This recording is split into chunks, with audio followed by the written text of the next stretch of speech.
Hello நண்பர்களே, இந்த weekend எப்படி போச்சுன்னா சிறப்பாக போச்சு. அதை சுருக்கமாக சொல்கிறேன், கேளுங்க.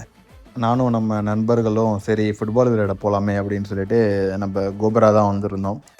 அப்படியே அங்கே புது நண்பர்களோடு அப்படியே விளையாடிக்கிட்டு ஆள் பற்றாக்குறையாக இருந்தது. அப்படியே பக்கத்து கிரவுண்டில் இருந்து இன்னும் 2 பேர் ஆட் பண்ணிக்கிட்டு ஒரு டீமாக போட்டு நல்லா விளையாடிட்டு ஒரு உடம்புக்கு நல்ல ஒரு வேலையாக கொடுத்துட்டு நல்ல ஸ்வெட்டிங் ஆகிடுச்சு. ஸோ தண்ணியை குடிச்சிட்டு அங்கேருந்து அப்படியே ரூவிக்கு கொஞ்சம் வேலை இருந்தது. நம்ம நண்பருக்கு மொபைல் டெம்பர் ஓட்டணும்னு சொல்லிட்டு, ஸோ அதனால் ரூவியில் ஒரு ஷாப் வந்துட்டு அழகாக அங்கேயும் அப்படியே டெம்பர்லாம் ஓட்டிட்டு ஏதோ பண்ணா போல் ஹீட்டிங்லாம் வச்சா போல் அது அப்படியே டிஃப்ரெண்ட்டாக இருந்தது. அப்படியே பார்த்துட்டு சரி ரொம்ப பசிச்சது.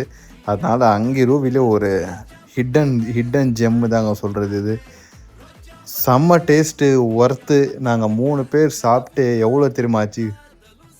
ரொம்ப கம்மி. ஸோ இந்த பிளேஸ் உங்களுக்கும் தெரிஞ்சுக்கணுன்னா எனக்கு டிஎம் பண்ணுங்கள், நான் உங்களுக்கு லொக்கேஷன் அனுப்புகிறேன். அதுவும் அங்கே போயிட்டு அந்த நெய் பத்திரின்னு சொல்லி ஒரு டிஷ் இருக்குது, மறக்காமல் அது கூட பீஃப் வச்சு ட்ரை பண்ணி பாருங்கள்.